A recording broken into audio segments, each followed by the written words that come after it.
pada saat sore hari ini. Dan tentu selamat datang buat setiap kita. Mari kita beri tepuk tangan buat Tuhan kita yang luar biasa. Puji Tuhan. Mari kita melihat apa yang mau Tuhan katakan buat kita, sesuatu yang sangat penting bagi hidup kita melalui firman-Nya. Hari-hari ini Tuhan mau mencari orang-orang yang mau hidup bagi Dia. Dan saya percaya lagu ini menjadi doa dan kerinduan kita, yaitu have your way. Bagaimana kita hidup di dalam jalannya, dan jalannya adalah firman pada saat sore hari yang indah ini. Mari kita baca bersama apa yang Tuhan katakan buat kita dalam kitab Filipi 1 ayat 20 sampai 26. Yuk kita baca bersama. Bahagian firman Tuhan ini diambil dari kitab Perjanjian Baru, kitab Filipi, yang dituliskan oleh hamba Tuhan dengan pengurapan Roh Kudus kepada jemaat yang ada di Filipi. Saya sangat yakin amat relevan bagi setiap hidup kita, karena kita tahu life is not money. Hidup bukan uang, hidup bukan yang disebut reputation, tetapi pada akhirnya seperti kesaksian Rasul Paulus, bagiku hidup adalah Kristus. Mari lihat bersama dan kita baca bersama-sama dengan kuat. Suara yang mantap kedengaran ada pada screen untuk kita baca bersama-sama dengan suara yang keras, suara yang jelas. Karena iman itu katanya timbul dari pendengaran, pendengaran akan firman Kristus. Baca kuat, 1, 2, 3. Sebab yang sangat kurindukan dan kuharapkan ialah bahwa aku dalam segala hal tidak akan beroleh malu, melainkan seperti sedia kala, demikian pun sekarang Kristus dengan nyata dimuliakan di dalam tubuhku, baik oleh hidupku maupun oleh matiku.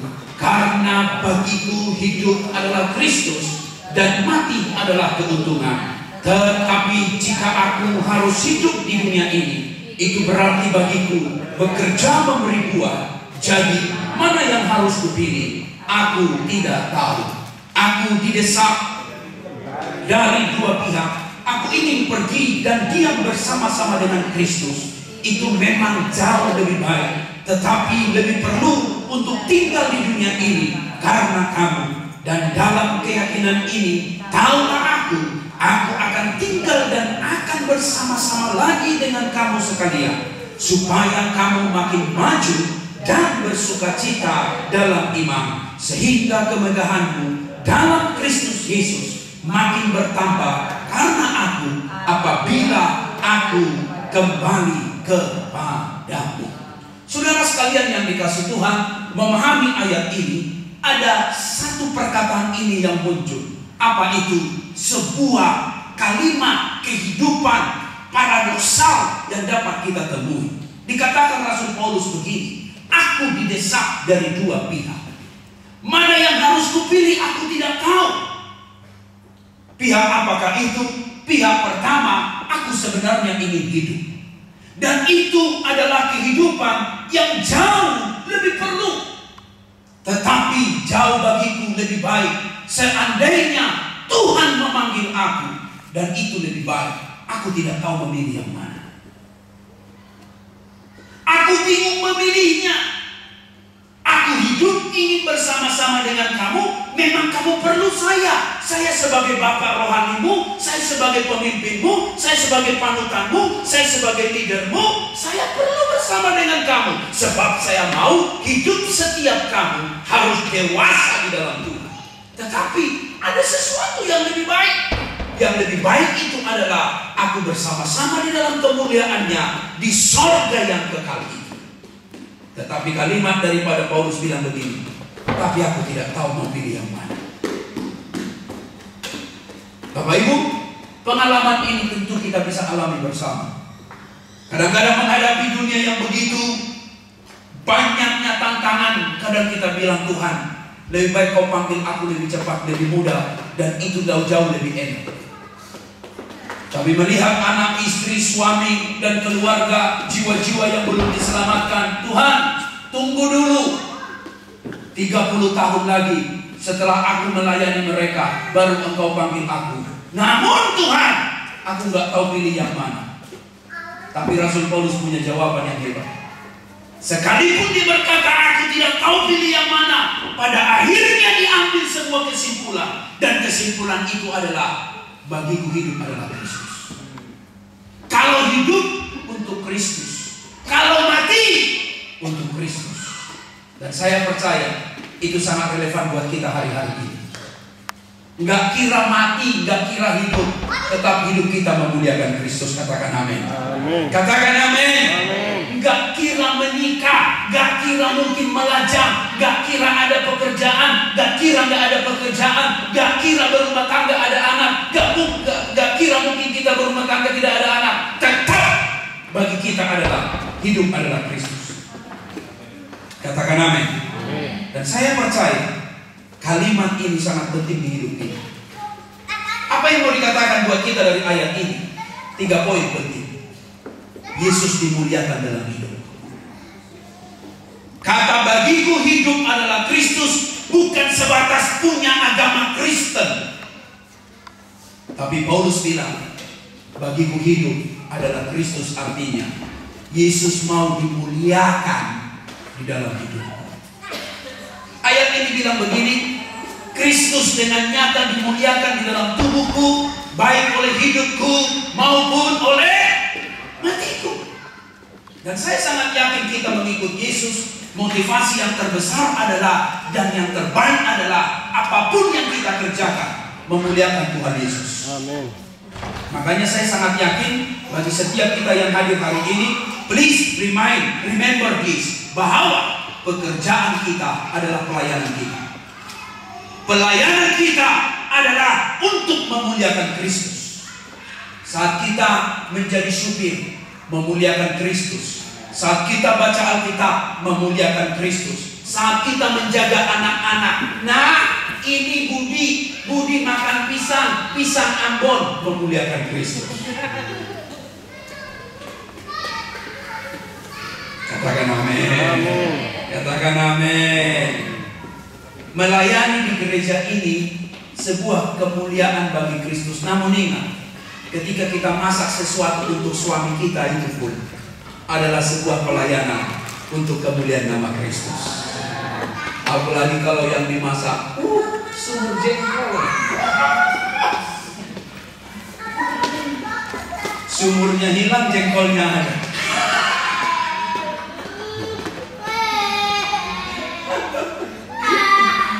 Iya kan? Apalagi disajikan lagi mengalahkan pramugari emas. Makanlah Pak. Belum makan udah kenyang. Udah kenyang Mak. Saya sangat yakin di dalam kehidupan kekristenan gak kita terpisah. Karena di mana kita kerja, Tuhan pun hadir di sana. Di gereja kita berada, Tuhan pun hadir di sana. Artinya pekerjaan kita adalah pelayanan kita. Dan biar itu kemuliaan untuk Tuhan. Kita beri tepuk tangan dulu. Di ayat ini bilang begini, di enak dan tidak enak pun Kristus dimuliakan. Bisa katakan amin? Gak gampang kan? Baru diputusin pacar aja, Tuhan masa gitu sih? Iya kan? Iya kan? Masa cuma kasih satu aja susah amat Tuhan? Iya kan? Kadang-kadang itu yang kita alami. Dan itu apa? Hanya bisa menerima Tuhan di keadaan enak. Ketika tidak enak, lalu kita bilang, ini bukan Tuhan, hantu. Terbukti apa? Ada banyak orang susah datang ke gereja karena dia bilang, Tuhan, mengapa aku semakin datang ke gereja, rajin beribadah, tapi masalahku silih berganti datang. Ini banyak kita alami. Sehingga kadang-kadang kita melihat, loh kemana ibu itu? Oh ada problem. Oh di mana ibu itu? Oh ada pergumulan. Oh kemana dia pergi? Oh ada problema. Bayangkan, karena pengaruh telenovela, bukan lagi problema, bukan lagi problem, tapi sudah problema. Sekali lagi saya katakan, gak gampang mengaminkan itu. Di keadaan baik bisa kita berkata puji Tuhan. Di keadaan tidak baik, gak mudah kita berkata puji Tuhan. Buktinya apa? Ayub di dalam keluarga. Bisa tiba-tiba di keadaan yang demikian, masih ada seorang wanita bilang begini, masihkah kau bertekun dalam iman? Kau setia kepada Tuhan, anak kita mati. Kau setia kepada Tuhan, kita bankrupt. Kita setia kepada Tuhan, kau sakit.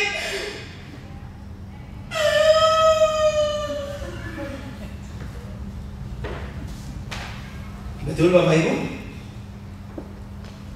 Meskipun kita ada istri kita yang masih tetap bilang, nggak apa-apa Pak, uang bisa dicari. Tapi coba kalau istri belum bertobat, nah rasain lo, habis bayar perpuluhan makanya habis untuk rent. Ada pengalaman itu.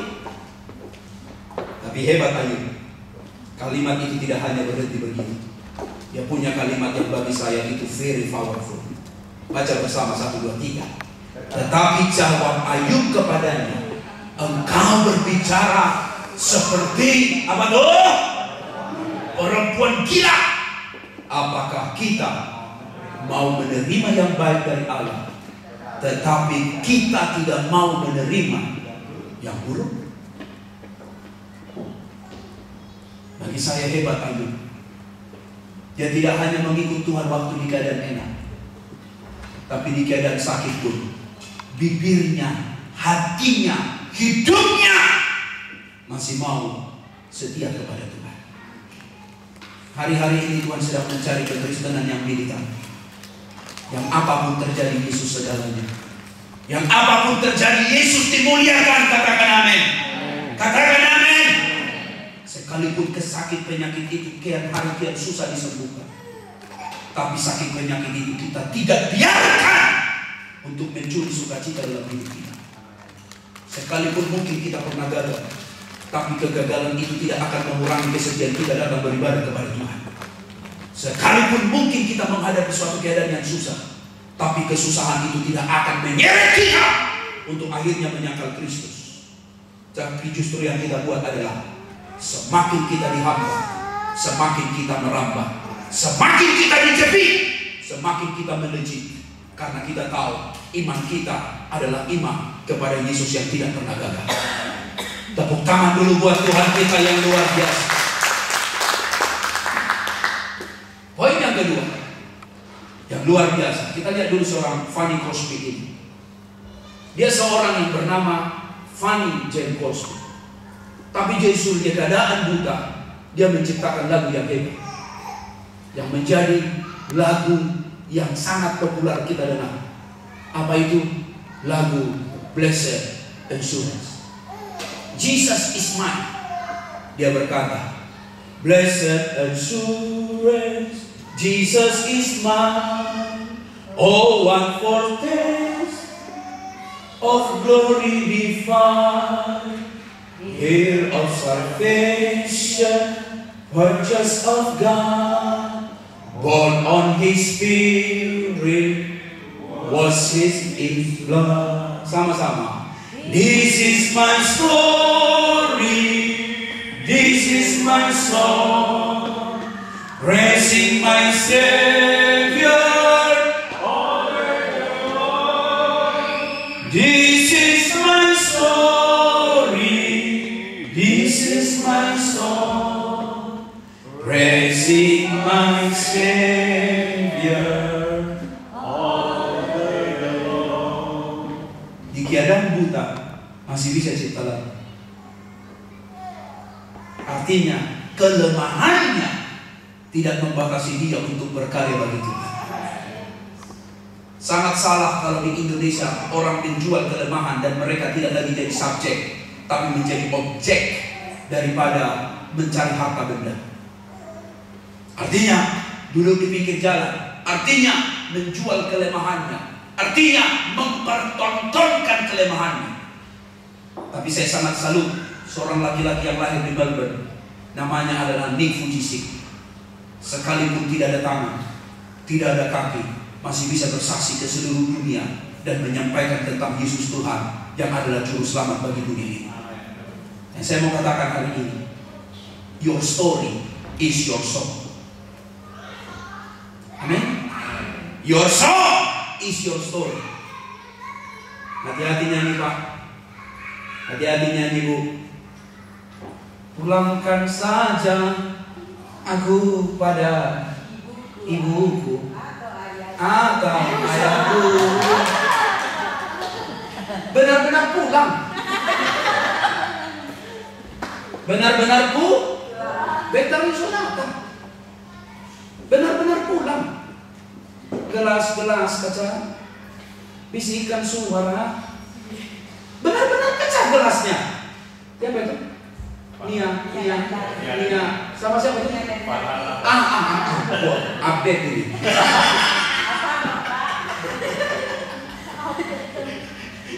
Bisikan suara. Benar-benar gelas-gelas kaca. Takdir memang kejam, tak mengenal perasaan. Benar-benar. What I said is, your story is your song. Ceritamu adalah lagu. Kalau kau berkata hari ini Yesus sanggup, kesanggupannya menolong kita untuk bangkit. Kalau kita berkata hari ini Yesus kita berkuasa, bagi Dia tidak ada yang mustahil. Kuasa yang dimilikinya menolong kita untuk bangkit hari-hari ini. Untuk kita tidak dinabobohkan oleh pergumulan yang ada, tapi kita bangkit bersama. Karena kita tahu Yesus yang menang di bukit Golgota, Dia bangkit dari antara orang mati. Yesus yang menang itu pula menolong kita menyanggupi untuk kita sanggup menghadapi hari-hari pergumulan yang kita alami hari-hari ini. Sekali lagi saya katakan, your story is your apa tuh? Tepuk tangan dulu buat Tuhan. Bilang sama sebelah, tetap semangat, bilang dengan dia. Jangan nyanyi pulangkan saja pada ibumu, bilang dengan dia. Nanti benar-benar kau pulang, bilang dia. Poin yang kedua, hidup yang memuliakan Kristus itu, yang berkata bagiku hidup adalah Kristus, bukan saja hidupnya memuliakan Kristus. Yang kedua, hidupnya pasti produktif. Kata produktif diwakili pada ayat 22, dia bilang begini, tetapi jika aku harus hidup di dunia ini, itu bagiku bekerja memberi apa? Buah. Kata buah di sana berbicara tentang hidup yang produktif. Kita meresponi hamba-hamba Tuhan yang melayani di gereja kita ini, sadar bahwa melalui tema seri pemantapan iman menolong kita supaya memiliki akar yang kuat, bertumbuh yang sehat, dan pada akhirnya berbuah yang lebat. Kita tidak mau di sini hanya pendengar yang budiman, tapi kita menjadi pelaku firman yang aktif. Katakan amin. Katakan amin. Dan saya sangat percaya kekristenan yang Tuhan harapkan di hidup kita adalah hidup yang produktif. Produktif itu menghasilkan buah yang berubah dan berbuah. Buah itu ada 3, yaitu buah pertobatan, buah karakter, dan ketiga adalah buah pelayanan. Bisa katakan amin? Buah pertobatan. Coba lihat di sebelah, lihat aja. Lihat aja. Sambil lihat bilang dengan dia, udah bertobat belum? Yang lihat Anda bilang lagi dengan dia, sendiri pun belum bertobat, nyuruh-nyuruh orang. Saya mau katakan hari ini, sebuah tragedi yang besar sedang terjadi di dunia penerbangan hari-hari ini melalui kisah, cerita, fakta nyata. Germanwings akhirnya jatuh di mana tuh? Pegunungan yang ada di Prancis sana. Yang lebih parah lagi, 2 pesawat andalan Malaysia, yaitu Malaysian Airlines dan Air Asia, itu pun punya rekod buruk. Sehingga pendeta yang di depan ini pun takut mau naik apa. Naik Air Asia jatuh, naik pesawat Mas ditembak, yang satu hilang, sampai sekarang pun gak tahu ceritanya. Mau berenang mungkin gak nyampe.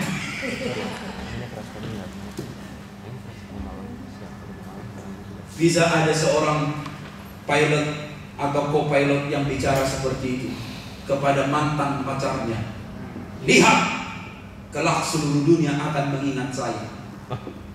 Dan itu dia buat, ditabrakkan kapal itu ke pegunungan itu. Dan memang dunia mengingat dia, tapi mengingat dia seorang kriminal kelas dunia yang mematikan ratusan orang dengan bersama-sama dengan dia, sampai dengan kecepatan ribuan kilometer per jam, sampai akhirnya mayat itu tidak ada yang berbentuk satu manusia pun, karena ditabrakkan demikian pula. Dunia penerbangan menjadi ada dalam keadaan duka. Dulu pernah terjadi kelompok daripada Osama bin Laden tiba-tiba masuk ke dalam ruang pilot itu, sehingga muncul keputusan harus ada kunci. Dan sekarang rupanya pilotnya pergi, co-pilotnya yang kunci, dan kemudian ditabrakkan ke pegunungan itu. Dan terakhir muncul lagi keputusan balik ke laptop, balik lagi harus dibuka supaya dua-duanya masih bisa koordinasi untuk bisa terbang. Kita tidak tahu, tapi hari-hari ini orang takut mau terbang. Betul? Pak Greg tidak perlu balik lagi. Amin. Amin.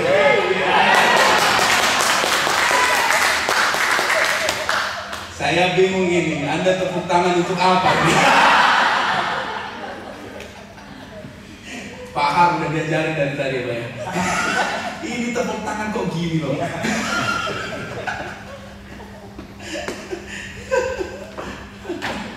Tapi kata Bapak Ibu, tragedi terbesar bukan pesawat jatuh. Tragedi terbesar bukan banyak ratusan bahkan ribuan orang yang mati demi ini. Tapi tragedi yang terbesar adalah kalau engkau mati engkau belum bertobat. Itu adalah the greatest tragedi yang paling besar. Kalau engkau mati belum berubah. Jangan trauma naik pesawat, karena itu memang transportasi yang dimana kita akan lebih menghematkan waktu dari 1 minggu menjadi 1 jam. Tetapi naiklah pesawat, dan jika apapun terjadi kita tidak tahu tentang kematian. Tapi jika kematian datang, ingat baik, kau sudah berubah. Katakan amin. Amin. Katakan amin. Amin. Ingatlah, kalaupun kematian muncul, engkau sudah bertobat. Tapi karena tragedi terbesar bukan pesawat jatuh, kapal karam, bus bertabrakan, tetapi tragedi yang terbesar adalah kalau engkau mati engkau belum bertobat. Khotbah hari ini mengajak kita sederhana. Kalau engkau berkata bagiku hidup adalah Kristus, hasilkanlah buah pertobatan. Itu kita menjadi produktif. Bukan saja itu, hasilkan buah karakter. Karakter itu ada kesabaran, kasih, kemurahan, penguasaan diri. Dan terakhir adalah hasilkanlah buah apa tuh? Pelayanan. Pertanyaanku kepadamu hari ini, sudah berapa orang yang kau selamatkan, kau bawa datang mengenal Yesus Tuhan? Sudah ada 1 orang? Sudah ada 2 orang karena hidupmu kau bawa dia ke gereja mengenal Yesus, dan sampai sekarang dia percaya kepada Yesus. Kalau belum, Tuhan masih beri kesempatan untuk engkau menuai jiwa di mana engkau berada. Di kampusmu, tuailah jiwa. Di pekerjaanmu, jagalah jiwa. Di dalam setiap apa aktivitas kita, jangan lupa jadilah saksi Kristus yang efektif untuk pada akhirnya setiap lutut akan bertelut, semua mulut akan mengaku Yesus Kristus adalah Tuhan. Kita hanya ngomong, kita hanya menginjil. Yang buat dia bertobat bukan saya, bukan pendeta, tapi Roh Kudus. Ada banyak orang di jalan sana yang sedang berkata seperti jemaat yang ada di Makedonia, yang berkata, menyeberanglah kemari, ceritakan kami siapa Yesus itu. Dan itu ada pada setiap kita tugas itu, untuk menceritakan Yesus yang ada dalam kita, yang telah mengubah kita, untuk akhirnya ada buah-buah pelayanan, jiwa-jiwa yang diselamatkan. Mengapa kursi-kursi ini menjadi kosong? Jawabnya, karena banyak orang masih di luar gereja dan belum masuk gereja. Tugas siapa ini? Bukan hanya tugas Pak Iwan, Pak Petrus, Pak Haryono, dan tugas saya, tapi tugas kita semua. Katakan amin. Katakan amin. Dan saya percaya, tadi kami sedang diskusi tentang satu kelompok sekte yang bernama Mormon, satu kelompok sekte yang bernama Saksi Yehova. Mereka punya kebenaran-kebenaran yang KW1, KW2. Tetapi yang KW itu justru lebih aktif menginjil daripada kita yang punya yang disebut dengan original, genuine. Seharusnya kita yang punya inilah yang harus lebih kita perkenalkan kepada orang. Amin. Amin. Ibu-ibu biasanya sangat suka memperkenalkan tas asli. Asli loh. Asli. Pegang aja kulitnya. Licin kan? Licin. Asli loh. Tapi yang KW biasanya disimpan-simpan. Malu, LVC, tapi mangga 2. Iya kan? Mengapa kita yang berkata punya kebenaran Alkitab yang asli, mereka punya Mormon, The Book of Mormon, dan Saksi Yehova dengan segala hal penyelewengannya, untuk kita berkata kita harusnya lebih aktif dari mereka. Please, jangan simpan yang asli itu, karena dunia sedang menyebar kepalsuan. Mari kita bawa Injil itu, menginjil. Kalau tidak, kursi-kursi ini akan masih kosong terus. Dan kita berkata, lebih selesa begini, lebih enak begini, daripada kita pergi menginjil. Susah, takut kita ditolak. No, belum mencoba aja udah takut. Berarti artinya kalah sebelum berperang. Pergilah, kau akan lihat mujizat. Saat mungkin temanmu sedang berkata, saya sakit, gak ada pertolongan, obat udah gak ada, bilang dengan dia, maukah kau saya doakan hari ini? Maka kau akan melihat ada mujizat kesembuhan terjadi untuk orang tersebut. Dan melalui itu Yesus dipermuliakan. Katakan amin. Saya sangat percaya. Dan di dalam buah karakter penting kita belajar sesuatu. Ada sebuah buku yang hebat yang menuliskan tentang pemahat patung. Orang ini hebat karena dia suka memahat patung orang-orang terkenal. Dipahatnya sebuah patung tokoh.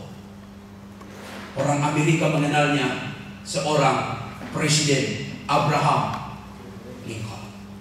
Ketika di patungnya dipahatnya begitu hebat, orang bertanya, hebat sekali kau sekolah mana? Sekolah IKJK. IKJ saya nggak tahu. Saya cuma sekolah di pinggir jalan. Tapi hebat sekali.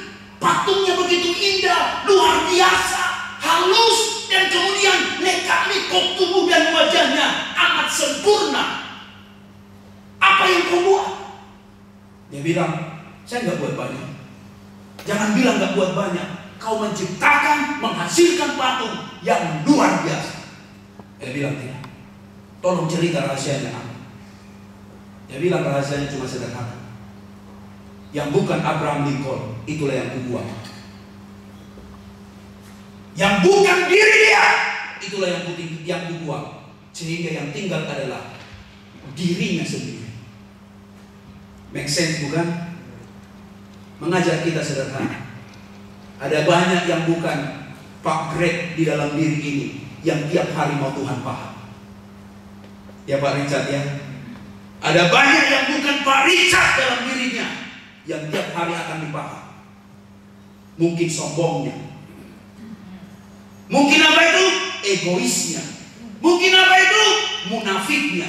Mungkin apa itu? Tinggi hatinya.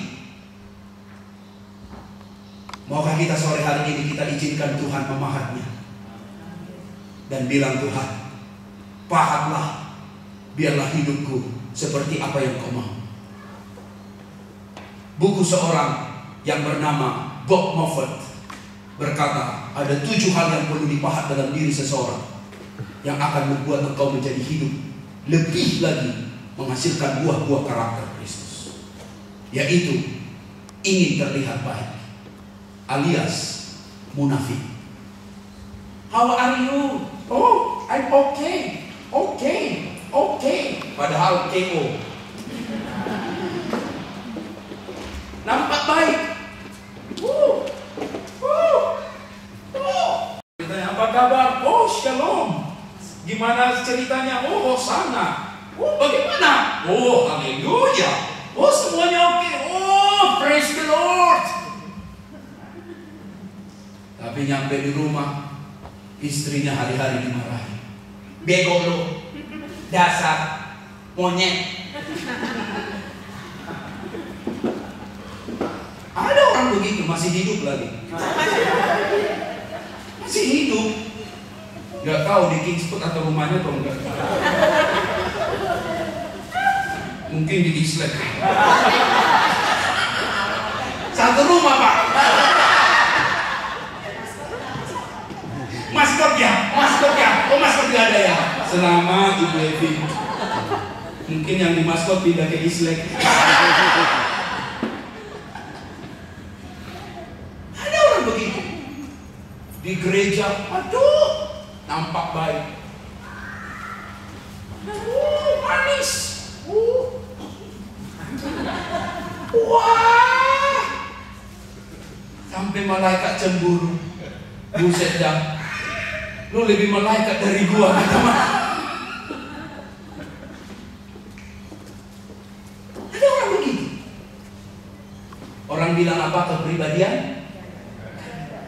Bayangkanlah dari co-pilot bisa punya kalimat begitu dan begitu tega.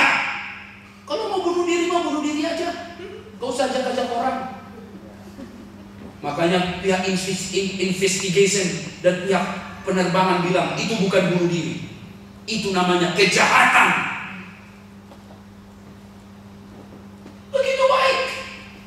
Kita kalau melihat pilot dalam hati beridam dan bermimpi, kapan ya aku punya menantu pilot? Jalannya begitu mantap kan Pak, dengan tasnya. Oh, memang Pastor Greg, Pak Greg ini memang begitu. Dari depan foto model, samping fotografer, belakang fotokopi.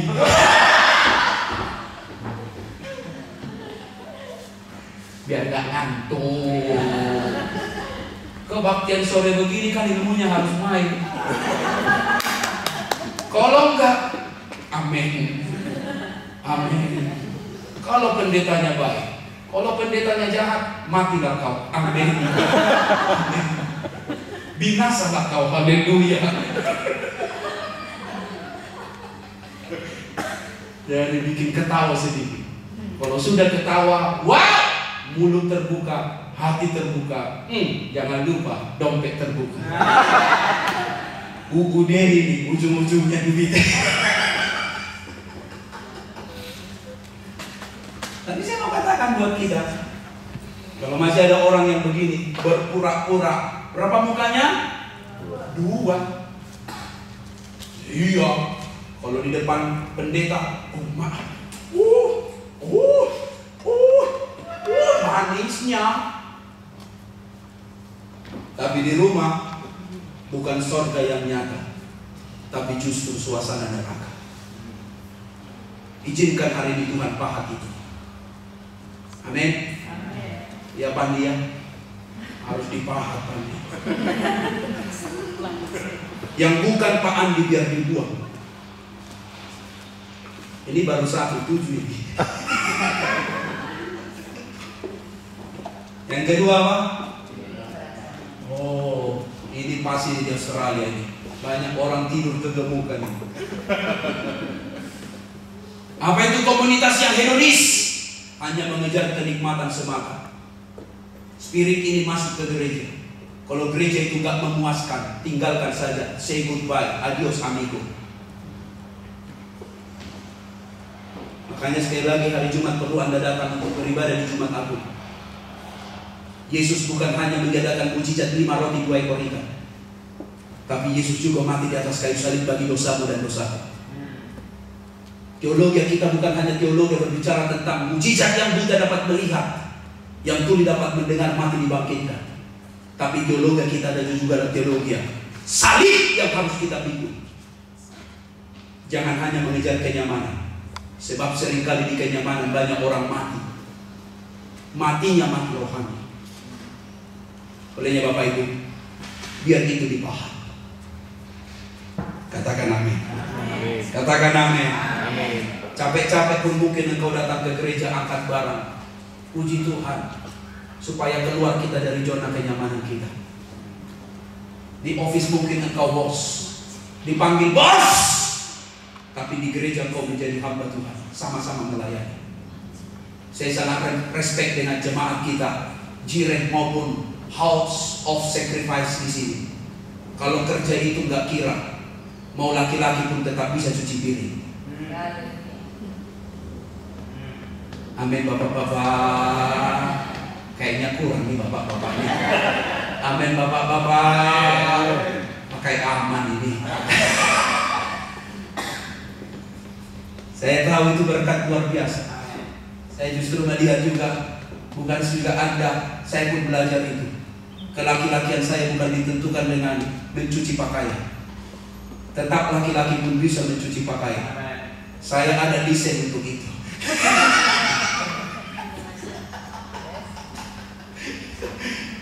Lesennya mencuci pakaian dan mencuci piring. 5 yang dicuci, 6 yang pecah. Tapi ikut Jokowi, ora opo-opo. Yang penting kerja, gak ada gengsi-gengsi. Karena kita tahu zona kenyamanan itu harus ditinggalkan. Amin. Amin. Kayaknya kurang kuat ini. Amin. Ini Pak Haryono selalu bilang dengan saya, kan Bapak S3. Saya bilang dengan dia, saya belum apa-apa S3. Bapak handphonenya S5. S5 sama S3 lebih menang lagi S5. Mari kita tinggalkan zona kenyamanan. Belajar kita keluar untuk kita bilang, Tuhan, silahkan disayang, silahkan dipahat. Aku rela menderita. Bukan hanya itu, aku siap pikul salib. Next, yang ketiga, merasa ini banyak di rumah tangga, khususnya suami-suami. Selalu merasa benar. Kita bilang sama istri, kau yang salah jaga anak. Istri pun gak mau kalah. Kau juga yang salah bikin anak. Saling menyalahkan, merasa benar. Tinggalkan itu. Izinkan Tuhan memahatnya pada sore hari ini. Amin. Kalau kita sudah merasa benar, di mana Tuhan itu? Kita sudah belajar satu value yang hebat ini. Bukan soal siapa benar siapa salah, but your response. Kalau hanya cari siapa benar siapa salah, bisa berantem gitu. Tapi kalau kita responnya tunduk, kita akan melihat bahwa jauh lebih penting dari itu adalah keluarga yang harus dipulihkan. Salahkah seorang laki-laki minta maaf kepada istrinya? Tidak salah. Salahkah seorang laki-laki mengalah untuk anaknya? Tidak salah. Mengalah belum tentu selalu katakan kalah. Kadang-kadang kita mengalah untuk menang. Saya belajar itu. Saya lahir di generasi tahun 70-an dan membesar di tahun 80-90-an. Didikan ayah saya kepada saya harus berbeda dengan didikan saya kepada anak saya. Kalau dulu ayah saya cuma batuk aja, kita udah ngerti. Kita udah tahu itu. Kalau batuknya lebih tinggi, berarti dia sakit batuk.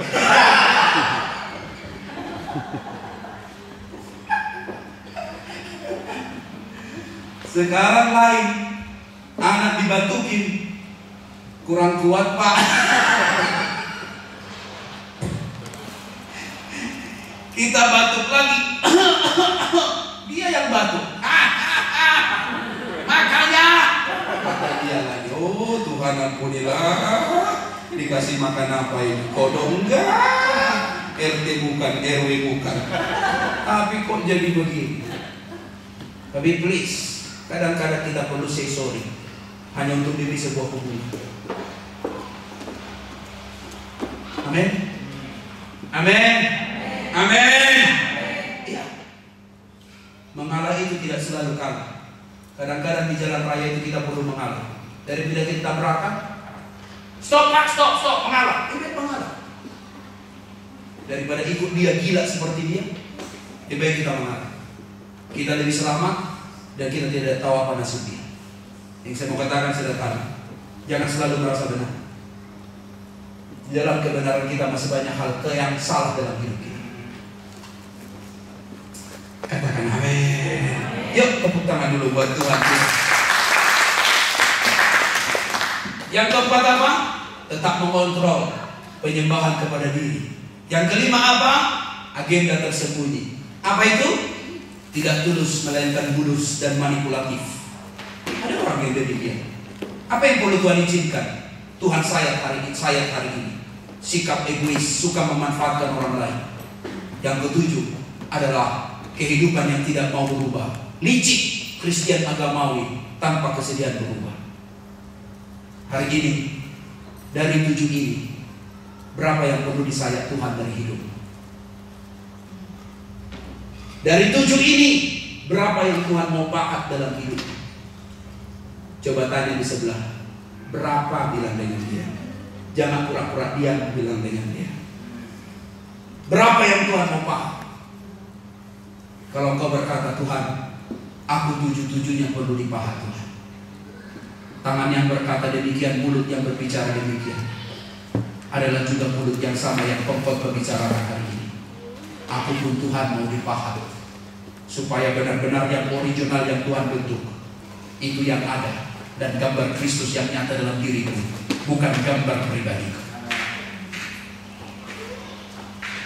Yang ketiga, hidup bagi Kristus artinya hidup yang melayani. Hidup yang melayani itu saya percaya dikatakan begini, supaya kamu makin maju bersukacita dalam iman. Paulus sadar, gak penting matikah atau hidup, tetapi selagi dia hidup, dia mau hidup melayani Tuhan. Saya sangat yakin Bapak Ibu, bahwa inilah yang dimaksudkan statement ini. Kalau kita berkata bagiku hidup adalah Kristus, hidup kita sesungguhnya melayani Tuhan. Kristus pernah berkata dalam Mazmur 10 ayat 45, baca bersama, karena anak manusia, 1, 2, 3. Karena anak manusia juga datang bukan untuk dilayani, melainkan untuk melayani dan untuk memberikan nyawanya menjadi tebusan bagi banyak orang. Sekali lagi jangan lupa Jumat Agung kita boleh hadir di sini beribadah bersama. Kita melihat bagaimana pelayanan Kristus yang luar biasa. Agama di dunia ini semua pengikutnya ingin mau menjadi Tuhan dengan istilah the holy man. Ingin menjadi orang yang dikultuskan. Tapi hebat sungguh luar biasa. Tuhan kita yang hebat, murah hati, yang luar biasa penuh kasih ini, dia rela tinggalkan sorga yang mulia. Dia tinggalkan tahtanya dan dia memilih menjadi manusia sama seperti kita. Bahkan kitab Yesaya berkata, dialah hamba Tuhan yang menderita itu.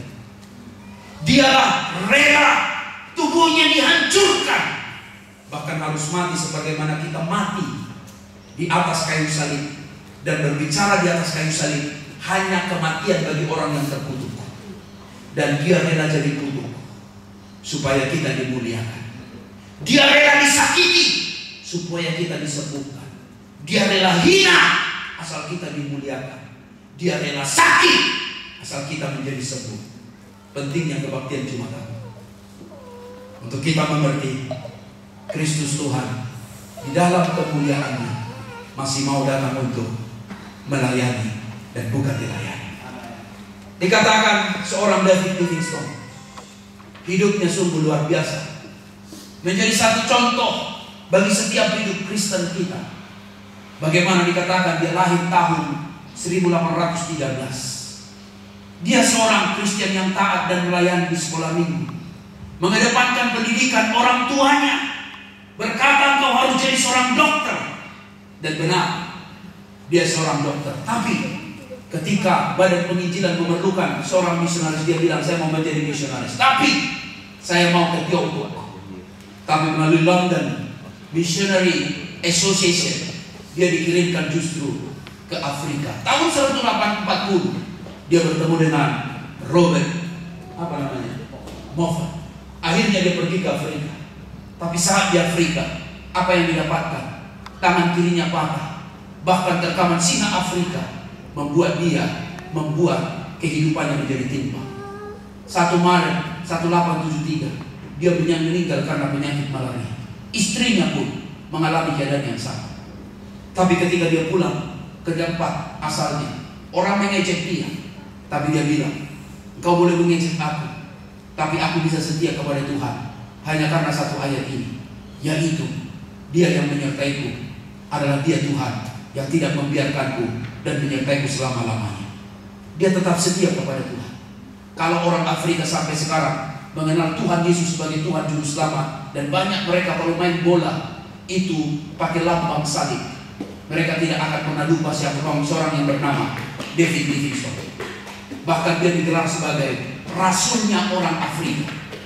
Bahkan kematiannya amat sangat mengharukan. Karena apa? Orang Afrika mengirimkan mayatnya ke tempat asalnya, tapi jantungnya, hatinya ditanam di Afrika. Orang bertanya mengapa? Dia bilang bahwa kami mengasihi hamba Tuhan ini. Hatinya tetap ada di Afrika. Melalui pelayanan medisnya, melalui penginjilannya, banyak orang Afrika yang bertobat. Dan yang luar biasanya, dia tinggalkan kenyamanannya.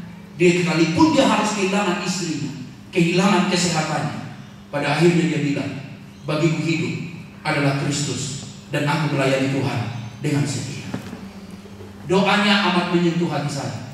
Dia bilang begini dalam doanya, Tuhan, utuslah aku kemana saja, hanya sertailah aku. Letakkan beban apa saja dalam hidupku, hanya tolonglah aku. Putuskan ikatan apa saja daripadaku, kecuali ikatan yang mengikatku kepada pelayananmu dan hatimu. Doa ini penting kita ingat bersama sebagai sebuah komitmen yang total, bahwa melayani Tuhan itu bukan menjadi tuan, tapi harus siap, bukan dilayani, tapi melayani. Tuhan mau cari hati hamba di hati hidup kita, yang kita sadar Dia saja yang layak dimuliakan dan ditinggikan. Doa Yohanes menarik, biarlah engkau Tuhan bertambah-tambah, aku yang berkurang-kurang. Kalau kita bilang bagiku hidup adalah Kristus, itu artinya bahwa hidup kita mau melayani Tuhan dan menjadi hamba bagi pekerjaannya. Amin. Amin. Amin. David Livingstone bilang begini, putuskan ikatan apa saja, kecuali yang mengikat aku kepada engkau dan pelayanan. Anak muda di sini, kalau pacarmu membuat engkau jadi jauh dari Tuhan, putuskan ikatan apa saja yang membuat engkau jauh dari Dia. Kalau baru pacaran aja udah mulai ngatur-ngatur, ayo lo pilih sekarang, ke gereja atau temenin gua makan. Ayo, mau nonton atau mau ke gereja? Bilang sama dia, Dek maaf, aku lebih pilih Tuhan Yesus, karena membuat aku hidup hari ini hanya Tuhan Yesus. Pacaran aja udah ngatur gitu, apalagi nanti kalau menikah. Apa yang jadi? Jangan-jangan dia bilang, Pak, tidur di luar, jangan pulang rumah, awas anjing menggonggong. Repot jadinya. Yang saya mau katakan, doa ini menarik. Dan saya bilang sama Tuhan, Tuhan, putuskan ikatan apa saja yang membuat aku menjauh dari Engkau, tetapi tariklah aku untuk tetap setia pada Engkau. Makanya hari Minggu doa saya cuma satu. Tuhan, hari lain bisa sakit, hari Minggu tolong jangan sakit.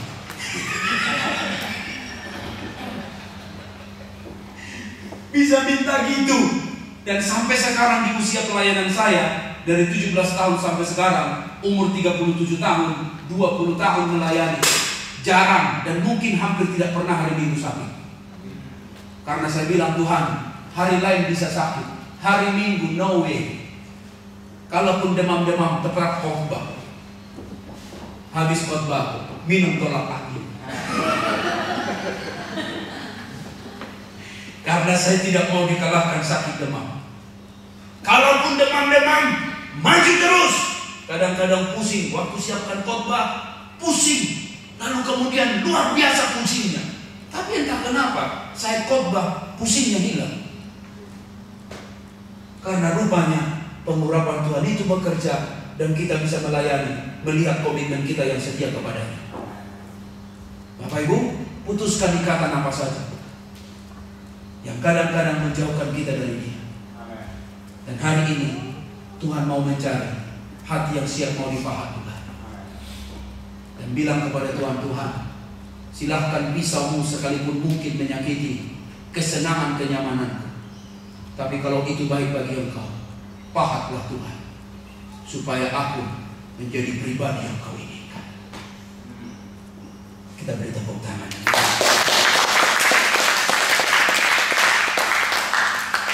Mari kita bangkit berdiri.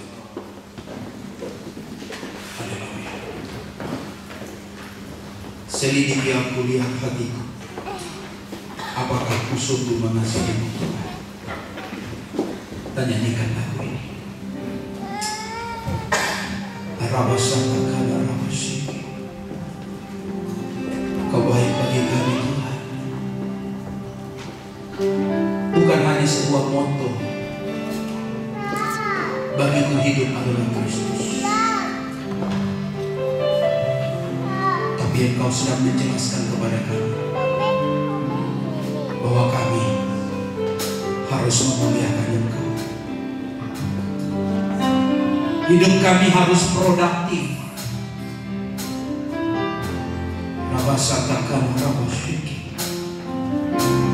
Sekian lama kami sudah jadi orang Kristen, namun sudah berapa orang yang kami bawa ke gereja ini? Hidup kami harus melayani Tuhan lebih sungguh lagi. Jumpai kami setia Bapa. Jumpai kami setia. Terima kasih Tuhan. Nyanyi lagu kita. Selidiki lihat hati, apakah ku sungguh mengasihi? Yes. Dan menilai hidup tak ada yang tersembunyi hati. Selidiki yang Tuhan.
sembah Dia, haleluya.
Pujian kami, sembah kami, haleluya.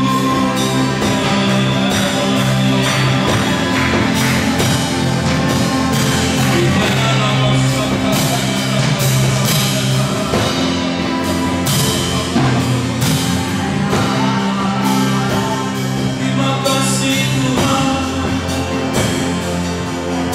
terima kasih. Kau baik kasih kita. Angkat dua tanganmu, angkat wajahmu, muliakan Dia, agungkan Dia, sembah Dia, sembah agungkan Dia. Yesus,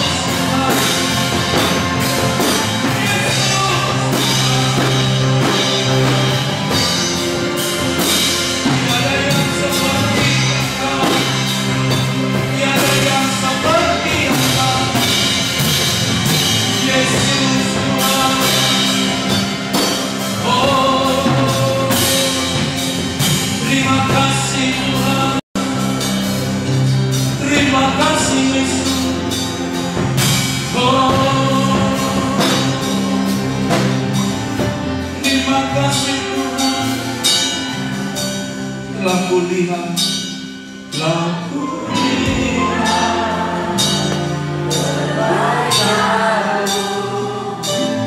yang tak pernah habis di hidupku.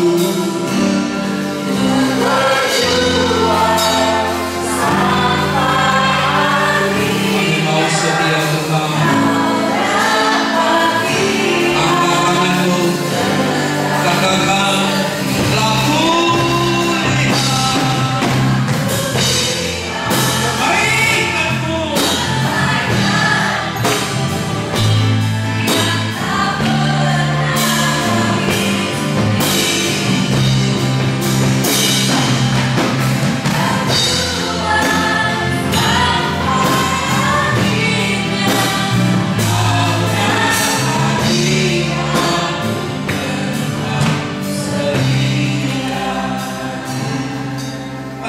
merespon firman hari ini. Tuhan hadir di antara kita. Bagian apa yang mau Tuhan ubahkan di dalam hidup. Hari ini kita belajar ada 7 area yang Tuhan mau pahat di hidup kita. Dari 7 ini ada berapa yang masih ada di hidup, yang kamu izinkan tangan pahatan Tuhan membentuk hidup.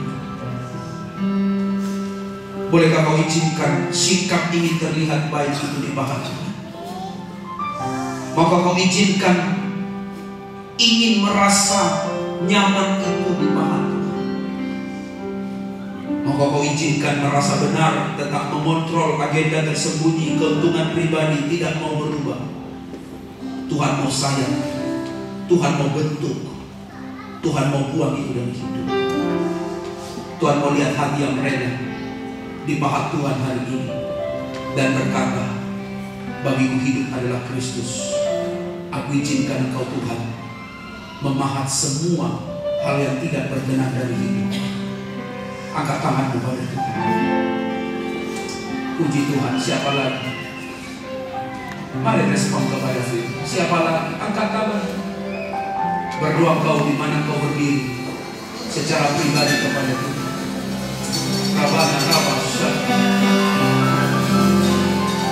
Kuizinkan engkau berjuang.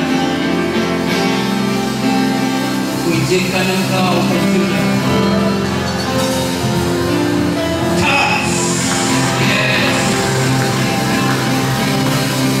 Yes.